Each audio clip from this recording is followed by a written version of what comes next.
you follow me, my platform is really about empowering women. It's about being authentic. And I changed the title to influence to impact. Because let's be honest, sometimes when you hear the word influencer, you think catty. You think stuck up. You think, oh, she bougie, she all that. That's not what I'll ever stand for. That's not what I'll ever allow in my space or my energy. And that's not what I'll ever allow in my creative agency. And so I wanted this event is called Influence to Impact. Because if you have a platform, you really need to impact people. So that means check your heart before you make that post, sis. Check your heart. Because you always want to have a platform that's going to inspire, cultivate, and bring more people to you. So welcome to the Creative Mixer 2024. Amazing conversation. I have some amazing panelists. I hope y'all getting ready back there. We have an amazing conversation. They're going to talk about real talk. They're going to talk about how they got brands, how they create content when their mental health is low. They're going to talk about what do they do to get these partnerships. They're going to have authentic conversations. And I want it to be a fun environment. I want it to be authentic. I don't want anybody to feel nervous, like we all started from somewhere. So if you have questions, at the end I'm going to do a Q&A. But I want everybody to really be in this space of authenticity. If you have an influencer up here who you love, give her a second. Give her a second, give her a second and get her thoughts together. But this is a no judgment space. We are already over judging ourselves as Black women and men in here, so shout out to the men. But we're always over judging ourselves as Black women. So I want to create a safe space for Black women to feel empowered, to feel motivated. It does not matter how many followers you have. People are out here doing the damn thing with 5,000 followers, 500. So you cannot let that be a measuring tool for your success. So welcome, welcome, welcome. Okay, coming all the way from Washington, D.C., Miss Erin Maria. Hi everyone, my name is Erin, the Esperanza Video on social media, and I started out. Yes. That's why I said Erin, because I knew I was going to jack that up. Yes, so born and raised in the DMV, and I started out back in college doing a blog because I wanted to have a space to share about my travels, about mental health, about all the things I was learning and kind of developing as a young adult. And so I started sharing that and naturally just kind of transitioned all of that over to Instagram. I also started doing Instagram before Instagram was cool, before Reels were a thing. Like, I consider myself like low-key an OG because literally back in grade school you could only post one photo at a time. So yeah, I've been a creative for almost 10 years now, and have just been able to share my journey through so many different facets. So I started out as a natural hair girly, just focusing on hair, sharing tips and things like that, and it really evolved into sharing about my mental health journey, inspiring other women that if I can do this and I can, come from this place and be able to pick myself up off the ground, like we all can do this together. We're gonna have bad days, we're always gonna have days where you can't necessarily put on a good face, and that's okay. And so I think with my page, through fashion, through lifestyle, through just showing like myself and my partner, and really just wanting to inspire women to be themselves authentically and show up as yourself, love yourself. You don't have to be on all the time, you don't have to be perfect all the time. And so I think that with social media, there is like this facade of you have to be this or you have to be that. So I really, with my channel, want to push the message of you don't have to be anything but yourself. I love that. Let the audience know, how do I even get my first brand? Like, do I need to be a part of an agency? I know both of you are part of really amazing agencies. So let the audience know, how do you even get notice? How do I get an agency to be like, you know what, I'm going to call you, Brianna, because I'm using their products organically. These campaigns are not just going to come just because. You need to be using their, especially if you specifically want to work with a brand, you need to be using their products organically, mentioning them. But also, I think another kind of flip side of that is a lot of brands are attracted to an it factor and energy. So when they see someone who they feel like can really promote their brand and aligns with their brand messaging, then the campaigns will come to you. So I got my first campaign and it was like $200 doing a hair brand, but it was a hair brand that I worked with, or excuse me, that I use, I mentioned them all the time. I literally purchased them with my own money. When I had $3 in my bank account in college, like, I was using them so organically. And then as my numbers started to grow and they saw that I was like using them, and I just aligned with their brand message, and they were like, we want to work with you, and they gave me multiple brand deals, you know. So I think that, like, showcasing again your it factor, but also like mentioning brands organically and using things organically, and just like stuff that aligns with you and your personal brand, that then they will be attracted to you and like what you're doing. And just to add to that, the brands are competitive as Absolutely. well. So like you may be using, you know, Mayo or whatever, you know, brand drops or something like that. And then here comes Shea Moisture, like, okay, girl, I see what I see what you're doing. So whether it's lip gloss, whether it's fragrances, like the brands are actually like competitive, and so show that you're using products. Like if you are washing your hair, you're blow drying something out, if you're using a new Dyson dryer or whatever, like a brand will say, like, let me see if I can beat that. Let me see if you'll like my dryer, my straightener, you know, better than that. So I think it's just as well like just exposing yourself and showing like the things that you are using, you know, whether it's your new couch that you got, cutlery that you're using, you got some new plates, whatever you're into, you know, just showing what you're actually using. I think brands, you still in a position for brands to, you know, reach out as well. I love that. I want to piggyback on that. So my husband, I kind of like turned him into a model. He has a nice body. And I was like, take some pictures with your shirt off and let's see what happens. And he became one of the original Shea Moisture men when they launched the Shea Moisture line. Where he was paid. And I was like, look, you made it. And this is what's crazy. So she mentioned that brands are competitive. So he was a Shea Moisture man for like 2 years, and he would get paid frequently. Anytime he showed up, anytime they used anything that he was a part of, he got paid. So he was making bread without even knowing. There's people sending pictures like, is this you? And he's like, yep, I'm in another Walmart. And what happened is Carol's daughter reached out to him and they said, what is your contract with Shea Moisture? Because we'll double it. And we want you to be the face of our men's line for Carol's daughter. So I think sometimes we're afraid of using competitive brands, but in reality, they are competitors, which means if they see you using another brand, they want to show you why their brand is better. And if your audience listens to them about the Shea Moisture, they're going to listen to you about the Carol's daughter. So don't be afraid to use different brands in the same industries, because what it does is it shows them what you're capable of creating for them. The second thing I want to say, so quick story time. So I had an amazing deal. I had like 50,000 followers at the time, and Lincoln Aviator reached out to me and they were like, we want to gift you a brand new, for the chairs massaged you. It was luxury. A brand new Lincoln Aviator for a year. We will pay for the insurance. We will, I couldn't go over a certain amount of miles, but they're like, we want to give you this car. And I was like, what's the catch? It was like, you have to post on your story every week, once a week, of you in the car in some way, shape, or form, and you have to post one in-feed post on your Instagram feed. So I'm like, okay, cool. Now, I'm a retired thug, so back in the day, I had a little track record, so due to legal reasons, the deal didn't move forward. But I say this to say, I was not, and we don't leave it at that, don't Google me. So what I'm sharing that to say that at the time, I was not trying to be an influencer. I did not have any brand deals. This was the first brand that came to me, and I said, why me? And they said, we are trying to reach a certain demographic, right? So they chose based off of how I looked, my age, where I lived, and what type of content I posted. So a lot of times, brands will naturally go to the representatives that work with them to find their influencers, and they'll say, we want real people. We want people that do X, Y, and Z. And they will go searching, and it's all about who you know. Because what happens with the industries, like they have agencies. I never was with the agency, but what I did is I went to Open Influence, I think is what it was called at the time. It still might be called that. And there's all of these different free accounts out there, or maybe they're like 15 to 20 bucks a month, that you can create an account, and all of the people that work for the bigger brands, they go on there and they look at who has these profiles. They'll view your profile and they'll slide in your DM or hit you in your inbox, and they'll offer you brand deals, and you can actually pitch directly to them as well. So do your research and look at what opportunities there are to just create a platform where you just put the information out, and then you can actually choose the brands and pitch to them, and then sometimes they'll come to you,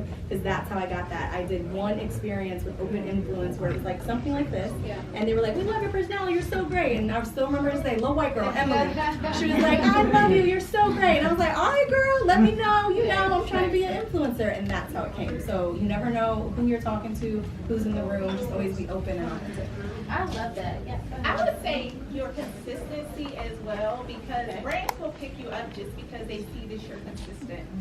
Like, because you can have a great page, but if you haven't posted in a week or 2 weeks, they may not pick you up, but they'll pick someone up that has less followers, but they're posting. So I would definitely say, as long as you're consistent, people will constantly watch you and they'll see, okay, well, they at least they post enough and they'll possibly post my stuff. Okay. So my next question is, as Black creators, we are often so underpaid. So how do you fight for your worth as a Black creator, knowing that other sisters, well not sisters, our own ladies, they're getting paid much higher. So how are you negotiating your brand deals, or are you completely turning it down? Like, no, I'm not doing this because you're not meeting my value. I definitely think that negotiation matters, but you have to be prepared. So what I started doing recently, my social media manager created a media kit, and that's something I think every influencer should have. And it's like a snapshot of your analytics, the brands you worked with in the past, and pretty much who you are with some photos and some information, like a quick bio about yourself. Yeah. But I'm often like presented gifted opportunity, and I'm always right back like, well, no, these are my rates. Here are my analytics. Here's my media kit, and immediately they'll send back, okay, well, we'll offer you this much, and then I'll negotiate my numbers. But you know, negotiation, you have to be prepared and actually know what you're talking about, because brands will lay in your face. And I think so. What Queen said is that, you know, as you all progress, you'll get into a space where you can have a social media manager and everything like that. Like I do have a talent manager, but the fine print of the contract, y'all. I had like talk about very popular brands, and my talent manager was like, I wouldn't advise anybody, I don't care if you had 100 followers, to sign up for these kind of terms. And I'm like, but I buy their clothes all the time. But I love them. Like I'm wearing it like, she's like, no, babe. Wow. And so I think that like a lot of times you just want the deal and you end up in jail. Like you end up in these crazy things. It's like, wait a minute, you can't be $2,000 and I gotta do 5 reels, 3 story posts, all of these things, and it's like, wow, like that is really a lot. And so I think that really, as you all grow, like right now you may not be in a position to actually like have a, you know, talent manager, but reading the fine print is a really big thing to be able to negotiate and know what you're signing up for, and also to know like the industry and to see like what is the standard for what brands and things are actually offering creators in general. Sometimes you don't even know like the going rate, you know, and you may be comparing yourself to Jada Waiter or somebody like that. It's like, well, you don't have like, you know, 1 million followers. So I think that, you know, actually knowing the industry and knowing some of the terminology and the fine print of those certain contracts is good as well. To piggyback off that, knowing that whitelisting, in perpetuity, exclusivity, all of those things will get you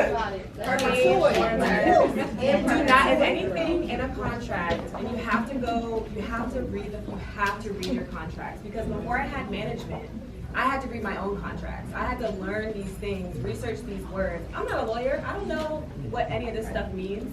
So I had to go and research what all of that meant. In perpetuity, if any of your contracts say that, immediately redline. Because that means somebody owns your content forever. So let's just say someone offers you $5,000 to post a reel and a photo and some stories. But then they love the photo so much, and you sign the in perpetuity contract, so your face ends up on a billboard 5 years later. You only got paid that $5,000. You could have got paid $30,000, $40,000. Even after you die. Yes. No, like after you die, They still own that contract. Like if you're no longer here in the it's crazy for them. Yeah, absolutely. So whitelisting, exclusivity, because for exclusivity, if a brand reaches out and they say, hey, we want you to create this content for hair. You know, we want you to use this product. The exclusivity is for a month before, so you can't post any other brands that like do paid work for a month before or a month after.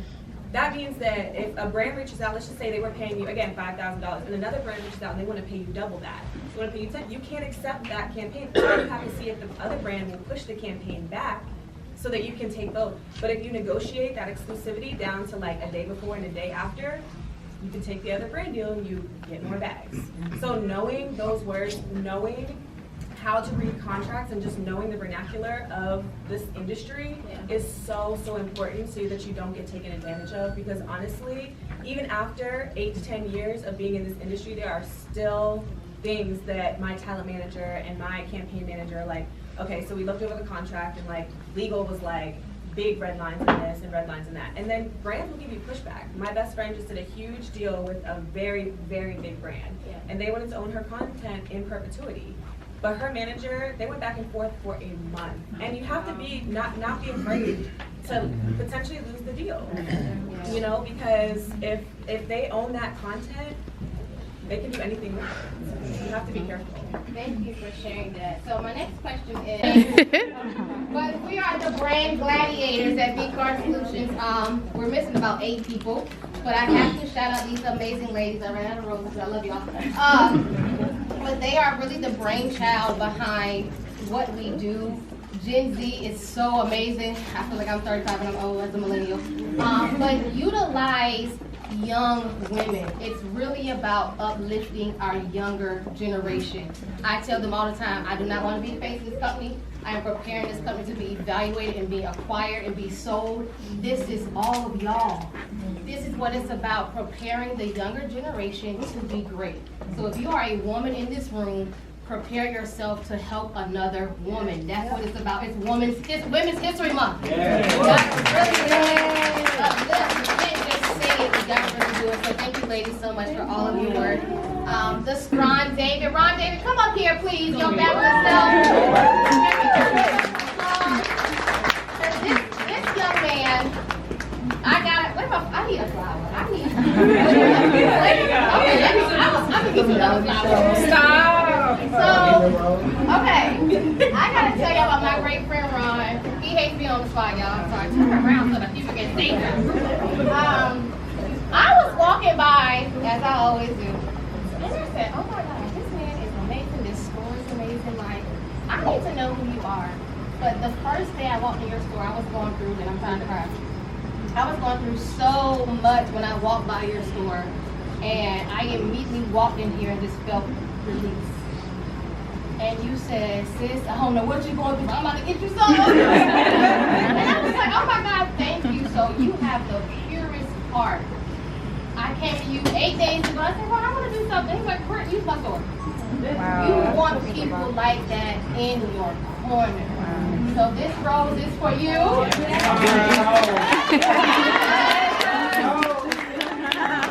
So y'all, please support me by supporting him. He's giving the entire store 15% off. Y'all see these beautiful bags? Right.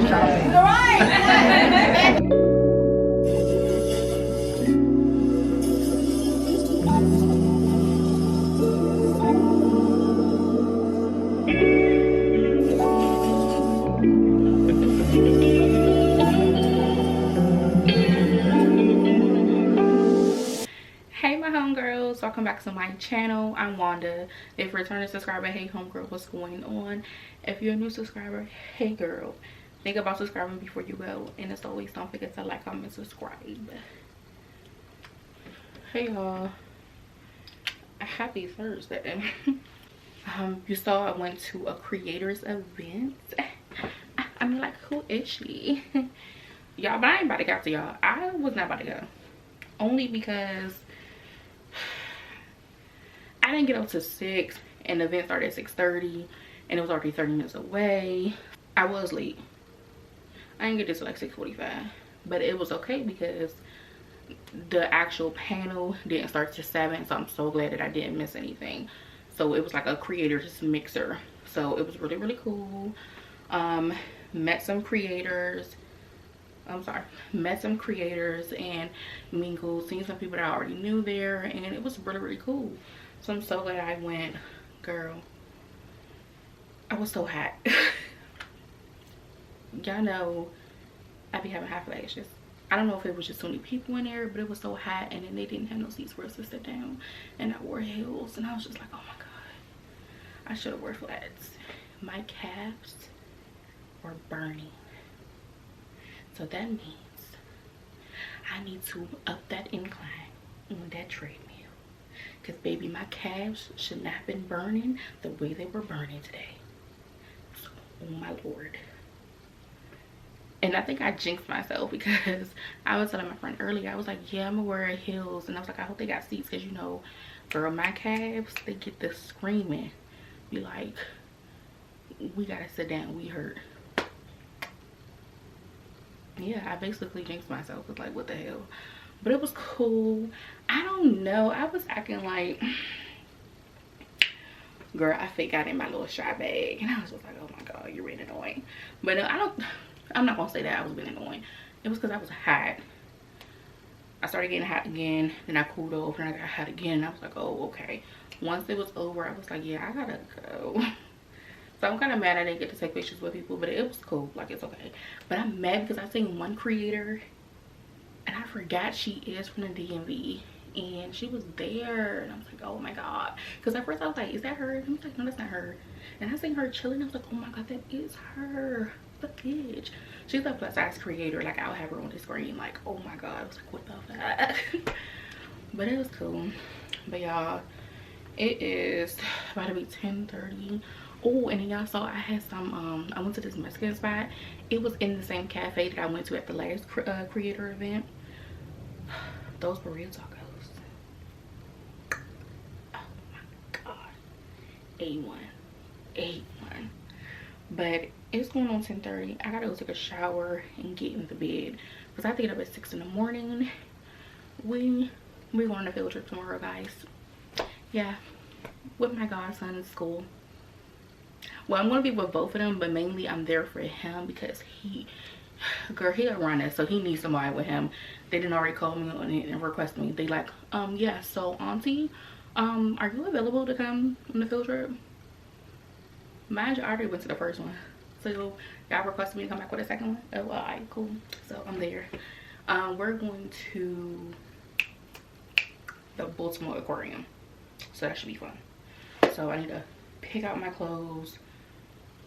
And yeah, it's a tracksuit. I ain't even about a tracksuit and some sneakers. And yeah. And then we're back to the bob. Only for, I think, the weekend. Yeah, just for the weekend. And then I'll figure my hair out later. But I just wanted to come in, start the vlog off, and say hey. Hello. So I'll see you guys tomorrow. Hey y'all, happy Saturday. Ooh, it's like 8 o'clock at night and I'm just now picking up the camera. Girl, I was tired. You hear me? Like overly tired. Mind you, Thursday I went to the event straight after work. No time to do nothing. And I didn't even drink out of Lonnie. I was just moving and grooving. Then Friday I had to get up early and I told you I had to go to my godson's school because I went on a field trip. Mind you, I had to get up at 6 in the morning because they have to be to school at 7:45. And I'm like, damn, I thought you had to be to school at like 8:30 when they changed the school times. But I'm like, oh, the guy in elementary. Damn, okay. So had to be at their school and I was out the whole day. I didn't vlog anything. I vlogged a few clips at the aquarium, but even with that, I had to be on alert because I was one of the chaperones and I had other kids I had to look after and it was dark in there. And look, I didn't want to lose nobody's kids. So I got me a few clips. So I showed y'all that before this. Then today, I honestly, girl, I chilled in the bed, made me some breakfast, forgot I had to edit my vlog for tomorrow. Like, what the fuck? So I did that and then I just been chilling. I cleaned up. My bad, y'all, because looking in the camera it looks like, I don't know, like this is not blending. I don't know, but yeah, I've been chilling. I cleaned up, folded much needed clothes. I had 2 bags of clothes I had to fold. So yeah, did that. And oh, it's 1 on 9:45. I'm about to roll out, go get some food. Me and my friend about to go try some new restaurant. Forgot, shoot, what is it called? It's called LBB. Hopefully we can try that because they actually closed at like 11. So yeah, hopefully we can try that. So we're gonna go there, and then probably that's all because I honestly don't really want to hang out too much tonight because I really don't want to spend like a lot of money for real, like being honest, because I'm trying to budget myself because the B-Day is coming up. So yeah, so that's pretty much all. So we'll go to dinner, and then yeah, so I'm gonna take y'all with me. And then yeah, I'm really not doing much this weekend, and it's crazy because this weekend is Easter, and I was like, Easter has never been on in March. I don't recall Easter being in March. Easter was always in April, so it's like I barely got any plans for Easter, honestly. And then I'm like, ain't nobody cooking Easter dinner? You're not cooking? What's going on here? So we gonna see. And then tomorrow's supposed to be 70 degrees, but you know I'm going outside. I don't know what I got to plan, but I'm going outside. But I'm basically dressed. I just got on this black top, these little pants like with the red stripe on it, my little pants, and I'm about to put my sneakers on. And it's a little chilly outside, so I'm gonna put on my little army jacket I got. So I'll show you my fit once I'm ready. And the Sunday night's gonna be Red Temptation. I mean, you kind of knew that already though, but thought I'll tell you. Y'all, so we just made it to the restaurant. Why the heck is it raining? Bro, this is so annoying because it literally said it was gonna rain like around 5. It's 10 and it's like pouring down. But at least the restaurant is literally like, I think 2 little doors down. So we about to get out the car and go there now. And I did not bring my tripod. Yeah, I still forgot. Nigga with a sick ass mouth and a sick ass flow.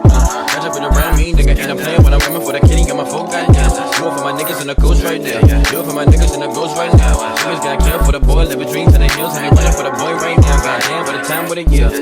We are what them young boys feel. I kill, never be killed, that's real, no lie. You can tell that from my peers right now. Bitch, you wanna fuck me now. But okay. We just left out the little Mexican spot. Y'all, I think they were having like a repast in there, but they still let us come in there and eat. Because when we walked in, there was a table with like candles and cards and stuff. And I was like, oh, this look like a candlelight. But then the guy was like, how many? And I was like, oh, 2. He was like, go ahead and sit right there, and bring us menu. So they were still in business, like still, you know, conducting business, serving people, whatever. So I was like, oh, okay. Then as I'm looking around, I'm like, I think everybody knows each other in here, because it was like kids and running around, people hopping from table to table, like talking and whatever. So it gave family business, like, okay, yeah, everybody know each other, but we still gotta get this money and like handle business or whatever. So yeah, did it get repaid to you? Hell yeah. Shit. Hey y'all, it's the next day. Happy Sunday. I have not been checking in with y'all. I barely been vlogging this weekend, and that's my bad. I've been helping my friend move like half of the day. Just basically, well, she's already moved, but I was just helping her organize her stuff for her, because she's the type, she just gonna throw everything in the bag, and I'm like, no, you need to organize your clothes and your things, because we're transitioning from fall to, you know, spring. And I'm like, so you can just have everything separated in your bins, have your springs bin, have your fall bin, and you know, like your clothes to wear for right now for you and the kids, so you don't have to worry about all that. So that's what I've been doing for her, and helping her with her storage unit and getting all that situated or whatever. So now we at the playground to let my god kids play around and stuff, whatever. And oh my god, happy Easter. Can y'all believe Easter's on a Sunday? I'm like still in shock about this, like, oh my god. Oh shit, girl, they over here playing soccer or whatever. It is going on, it's about to be 6 o'clock. I have to make my video go live, but first I didn't even do a thumbnail yet. Yeah, y'all, and then my cycle came on today, and I'm just like, girl. But it's not too bad. I took me some Excedrin, because y'all know normally I told y'all like I'd be down bad, but I don't know. This one I'm okay right now. Like, fingers crossed. Like, real life fingers crossed. Like, I'm not how I normally be, because I just don't have time for that. Like, I really don't. Bob, y'all, April 1st is tomorrow, my freaking birthday month. Yes, come on, tourists. Girl, we under the train, the damn train going past. But y'all, look at them out here playing soccer. I'm about to show y'all like the little field or whatever.